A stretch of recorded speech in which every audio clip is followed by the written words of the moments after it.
안녕하세요. 토요미스테리 디바 제시카입니다. 도와주세요. 저희 남편이 지금 피를 흘리고 쓰러졌어요. 2017년 8월 16일 미국 콜로라도주 북부에 있는 작은 도시 그릴리의 소방서로 한 여성의 구조 요청이 접수됩니다. 즉각 현장에 도착한 구조대원과 경찰은 집 앞 계단에 앉아서 울고 있는 신고자를 발견하게 돼요. 그녀의 이름은 켈리 베이커. 상당한 충격에 휩싸인 듯 쉽게 진정되지 않는 모습이었습니다. 이후 경찰이 차고를 통해서 조용히 집 안으로 들어가 보는데 얼마 후 엎드려 쓰러져 있는 한 남성을 발견하게 되죠. 그는 켈리의 남편 59세의 랜디 베이커였습니다. 생사 여부를 확인했지만 안타깝게도 이미 숨이 끊어진 상태였고요. 일단 경찰은 현장에 있던 아내 켈리에게 어떻게 된 일이냐라고 자초지종을 물었는데 하필 켈리는 하루 전날에 친구 집에서 머물다가 그때 귀가를 한 상황이라고 합니다. 그래서 그녀에게도 남편의 죽음은 갑작스럽기 마찬가지였죠. 그리고 또 얼마 후에 그 근처에 거주하고 있던 죽은 랜디의 여동생 캐롤이 도착합니다. 그녀 역시 갑작스러운 이 죽음 소식에 큰 충격을 받은 듯 했어요. 경찰은 일단 무슨 상황인지 파악하기 위해서 유가족들에게 그간 랜디의 행적에 관한 여러 진술을 듣게 되는데요. 그중 주목할 만한 게 있었다면 랜디가 오랫동안 심장질환을 앓고 있었다는 사실입니다. 원래는 지금 이 사진 속에 있는 모습처럼 굉장히 건장했는데 몸이 아파오면서 사망 직전엔 이렇게까지 허약해져 버린 거죠. 게다가 2달 전에 수술을 받았는데요. 상태가 영 호전되지 않았습니다. 또 이 수술 후유증 탓인지 최근 한 달 사이에는 졸음운전을 5번이나 하는 아주 위험천만한 상황을 겪기까지 했고요. 경찰이 현장을 살펴봤어요. 그런데 랜디를 처음 발견했을 때 특이점이 있었는데 주변에 패스트푸드 음료 컵과 또 음식이 든 어떤 비닐봉투가 떨어져 있었다는 점이에요. 그리고 머리 밑에 약간의 피가 고여 있었고요. 자, 이걸 토대로 일단은 그가 이 패스트푸드 가게에 갔다는 거잖아요. 그래서 경찰이 해당 식당의 CCTV를 찾아내죠. 거기서 랜디의 마지막 행적을 발견할 수 있었습니다. 저녁 7시 30분 랜디의 은색 승용차가 패스트푸드 드라이브스루에서 음식을 픽업하는 장면이었습니다. 이후 차량은 집이 있는 방향을 향해 사라졌어요. 이 패스트푸드점과 집과의 거리는 약 10분 정도 걸리는 아주 가까운 거리입니다. 자, 그런데 랜디의 아내가 집에 돌아와서 그를 발견한 건 저녁 8시 30분이에요. 친구 집에 있다가 돌아왔었죠. 자, 그러면 랜디가 음식을 픽업해서 집에 온 7시 한 40분부터 약 50분가량 아내가 발견한 그 시점까지 그 짧은 시간 동안 분명 어떤 사고가 벌어졌다는 걸 의미하겠죠. 이때 경찰이 추정을 하건대 랜디가 지병이 있었으니까 집에 들어선 순간 갑작스러운 심장마비가 와서 쓰러졌고 하필 그 과정에서 바닥에 머리를 부딪히면서 사망한 게 아닌가라고 추정했습니다. 현장에 출동했던 검시관 역시 사고사일 수 있다라는 거에 동의했고요. 그렇게 랜디의 죽음이 마무리되는 듯 했죠. 하지만 사건 발생 이틀 후인 8월 18일 경찰서로 랜디의 부검감정서가 도착합니다. 담당 형사가 그걸 본 직후 이 사건은 순식간에 살인사건으로 전환돼요. 그 이유는요. 바로 랜디의 귀와 어깨 뒤편에서 2개의 총상이 발견되었기 때문입니다. 심지어 그 형태가 서로 달라요. 이건 각각 다른 2개의 총에서 발사된 흔적이었죠. 그렇다면 범인이 1명 이상일 수 있다는 걸 의미합니다. 사실 이 사건에서는 총상 외에 또 다른 석연치 않은 부분이 있긴 해요. 뭐냐면 그 랜디가 타고 있던 은색 승용차 있잖아요. 이게 사라졌어요. 어디로 갔는지 모르겠어요. 또 그가 외출할 때 들고 나갔던 지갑과 열쇠, 게다가 평소 즐겨 타던 오토바이까지 사라졌어요. 없어요. 자, 이렇게 되니까 경찰은 이건 금품을 노린 강도살인 사건이구나. 그러니까 누군가 와서 차와 오토바이와 이걸 다 가져간 거죠. 동시에 랜디와 가장 가까웠던 사람, 가장 먼저 아내 켈리가 될 텐데 켈리를 대상으로 여러 차례 참고인 조사를 진행하게 됩니다. 그러던 중에 숨진 랜디에게 2개의 생명보험이 가입되어 있고 그 수혜자가 모두 켈리였다는 사실이 드러나요. 근데 이건 부부니까 뭐 당연할 수 있지 않을까요? 보험금이 2개를 합쳐보니까 한 1,000만 원 정도였는데요. 아내 켈리도 아니 내가 이 돈 때문에 지금 남편을 살해하겠냐 라면서 강력히 억울함을 주장했습니다. 그런데 생전에 랜디와 켈리 부부 사이가 별로 좋지 않아서 사실 둘이 별거 중이었다는 증언까지 나와요. 경찰이 이걸 추궁했죠. 그랬더니 켈리가 인정을 합니다. 사건 전날과 또 당일 친구 집에서 머무른 것도 부부 사이가 조금 편안하지 않기 때문이었다라고 해요. 근데 여러분, 단순히 부부 사이가 좋지 않았다는 이유로 아내를 용의자로 지목하는 건 좀 무리가 있죠. 무엇보다도 그녀는 사건 추정 시각에 아직 친구 집에 있었다라는 확실한 알리바이가 있잖아요. 그래서 이게 주변인에 의한 살인은 아닌가 싶었는데 수사 도중에 아주 뜻밖의 증언이 나오게 됩니다. 알고 보니까 랜디가 젊은 시절에 전력회사에서 일을 했었어요. 근데 이때 큰 감전사고를 겪었고 간신히 목숨은 건지게 됐는데 이후에 여러 가지 후유증을 앓게 되죠.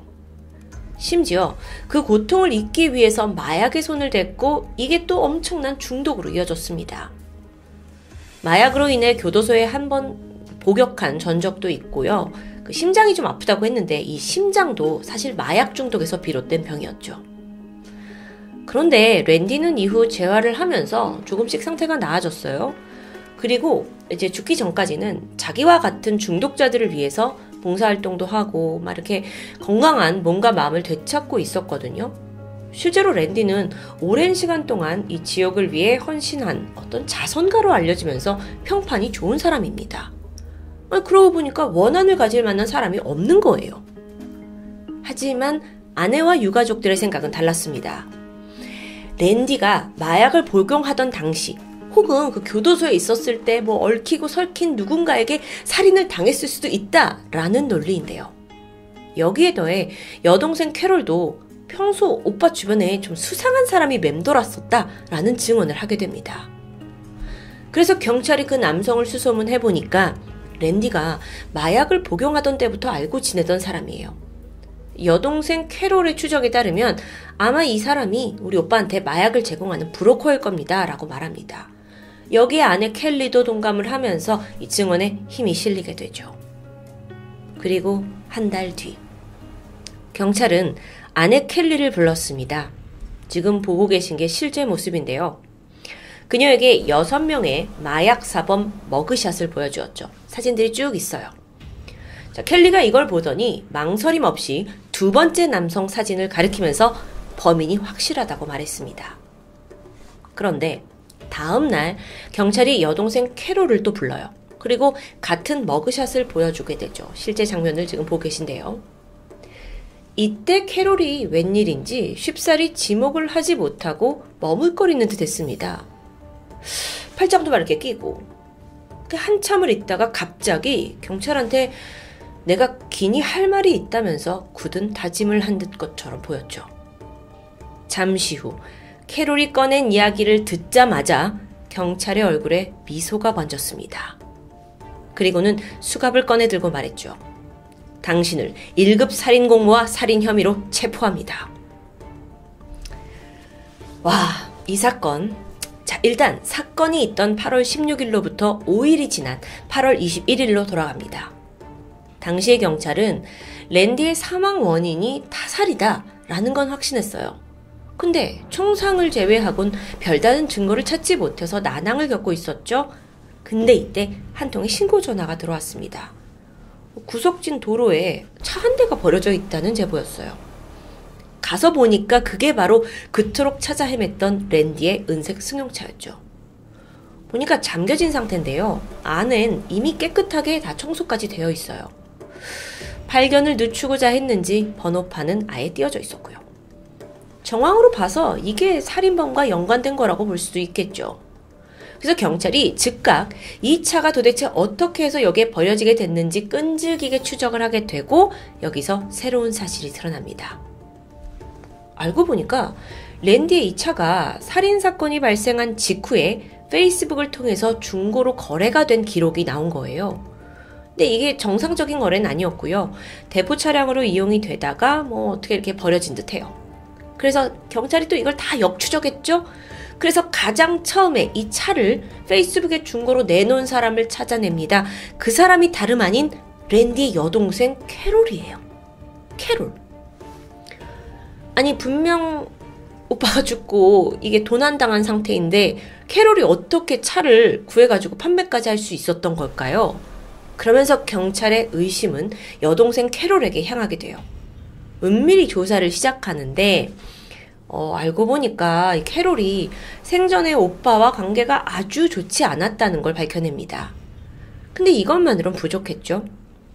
경찰은 그녀의 문자 기록을 확보했고 유독 눈에 띄는 빈도수로 연락을 주고받은 한 사람을 발견하게 돼요. 2달 동안 무려 이 연락처로 4,500통이라는 수많은 연락을 주고받은 상태였어요. 그래서 내용을 보니까 이 누군가한테 오빠 랜디에 향한 막 증오를 여과 없이 표출하는 겁니다. 그래서 그 문자의 주인공이 누구냐? 바로 오빠의 아내 켈리였죠. 알고 보니까요, 이 두 사람이 지난 20년간 알고 지낸 친한 친구입니다. 서로에 대해 모르는 게 없을 정도로 아주 끈끈해요. 여동생 캐롤은 오래전부터 오빠 랜디와 수차례 갈등을 빚어왔고요. 결국 남매 사이는 파국으로 치달았죠. 사이가 나빠진 계기는 구체적으로 알려져 있지 않은데요. 워낙 어릴 때부터 부딪혀왔다고 합니다. 사이가 좋지 않아요. 서로 막 미워하고 증오해요. 그런데 아내 켈리도 마찬가지였어요. 결국 둘은 랜디라는 공공의 적을 두고 틈만 나면 그를 헌방하고 비난했던 거죠. 근데 또 그 과정에서 켈리가 자신의 불륜 사실을 여동생 캐롤에게 고백하기도 합니다. 그러면서 했던 말이 난 랜디가 죽길 기다리는 것조차 지쳐가. 증오가 결국 살인까지 이어진 걸까요? 사건이 있기 2달 전에 이들은 랜디를 살해하기로 결심합니다. 그리고 계획을 빠르게 진행시켜요. 일단 우리 둘이서 직접 살인을 하는 건 가장 가까운 가족이니까 위험하다고 판단했어요. 그래서 여기에 또 한 명의 가족을 동참시키는데 이게 또 황당합니다. 바로 캐롤의 아들, 즉 랜디의 조카 레이즐리예요. 그러니까 오빠를 죽이기 위해서 자기 아들을 살인자로 만드는 이 캐롤 이 사람도 정신 상태가 보통이 아닌 거죠. 이게 도를 넘은 겁니다. 그래서 이때 이제 내 남편을 죽여줘 라고 부탁했던 켈리가 조카에게 그 살인의 대가로 보험금의 일부와 또 그 랜디가 타고 있던 오토바이를 제시합니다. 그건 너 주겠다고요. 그렇게 거래가 성사돼요.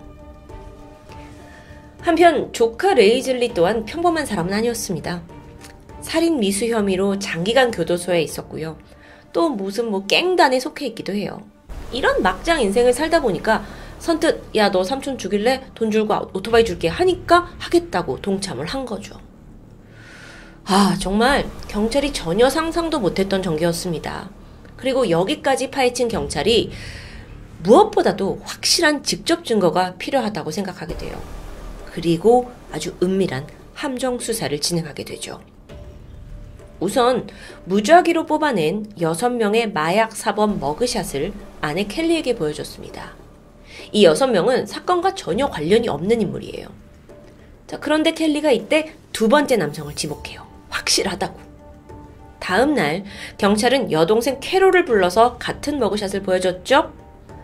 캐롤은 이미 켈리와 어느 정도 모의를 했을 겁니다. 동일 인물을 찍으라고요. 그런데 이때 경찰은 전날 켈리가 지목한 그 2번째 남성의 사진을 캐롤의 아들인 레이즐리로 대체해 놓은 거예요. 바꿔 놓은 거예요. 그래서 캐롤도 난 그 2번째 남자 찍으면 된다 생각을 해서 딱 머그샷을 봤는데 어라? 내 아들이네? 이게 사진 속 사람이 자기 아들임을 깨달아요. 그러니까 무슨 생각이 드냐면 그러면 어제 켈리도 내 아들을 찍은 거야? 배신감을 느끼게 되죠. 여기에 분노에 휩싸인 그녀는 망설이다가 결국 경찰한테 사건의 일체를 자백하게 된 겁니다. 함정 수사에 제대로 걸려든 거예요. 그렇게 드러난 사건의 전말. 조카 레이즐리는 그날 랜디 집으로 침입했습니다. 아무에게도 들키지 않고 이 집에 들어갈 수 있도록 미리 아내 켈리가 손을 써놨죠. 그리고 랜디가 돌아오자마자 일부러 2자루의 총을 가지고 그를 살해했어요. 경찰 수사에 혼선을 주기 위함이었겠죠. 그렇게 사망을 확인한 후에 그는 랜디의 차를 끌고 도주했고요. 또 안에 있던 지갑과 열쇠는 아내 켈리에게 전달했습니다. 자, 차를 받은 사람이 누구냐? 여동생 캐롤이었어요. 그래서 여동생 캐롤은 중고시장에 말끔하게 처분했죠? 그리고 또 이 레이즐리는 다시 오토바이 좀 주신다고 했잖아요. 그래서 오토바이도 다시 가져가고요. 한편 켈리는 이 남편의 사망보험금을 수령하는데 이게 알고 보니까 단순 몇천만 원이 아니었어요. 무려 1억 5천만 원이나 되는 거금이었죠. 그러니까 경찰한테 원래 보험금 얼마 되지도 않는다라고 거짓말을 한 겁니다. 그러고 보니까 켈리의 거짓말은 이게 다였을까요? 더 조사해보니까 랜디가 사망하기 한 달 전에 왜 5번이나 졸음운전 했었다고 했잖아요. 이거 역시 다 켈리가 계획한 일이었어요. 랜디를 살해하기 위해서 평소에 그가 마시고 있던 그 스무디에다가 계속 수면제를 타서 살인을 조장했던 거죠.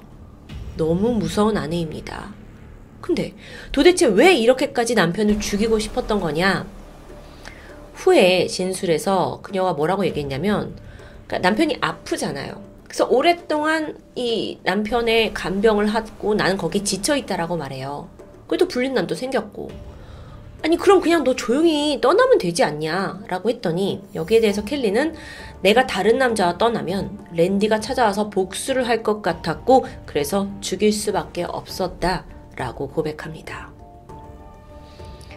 2018년 5월 법원은 직접 살인을 한 조카 레이즐리에게 1급 살인죄를 물어서 가석방 없는 종신형을 선고했습니다. 또한 아내 켈리, 살인을 공모한 죄로 가석방 없는 종신형에 처해졌고요. 여동생 캐롤에게는 2급 살인죄로 징역 30년형을 판결하면서 이 사건은 마무리되었죠. 여러분, 오늘 사건에서 가장 기억에 남는 부분은 어떤 거였나요? 저희는 사실 좀 이해하기 쉽게 풀어서 듣고 있긴 하지만 여러 가지 조각조각 단서들을 다 퍼즐처럼 맞추면서 날카로운 함정 수사까지 했던 이 경찰의 집념이 저는 가장 기억에 남았습니다. 뿐만 아니라 가장 가까운 가족인 아내와 여동생 그리고 조카까지 모두가 함께 모의한 살인이었다는 씁쓸한 대반전이 기억에 남는데요. 이래서 가장 무서운 건 사람이라고 하나 봅니다. 토요미스테리 디바제시카였습니다.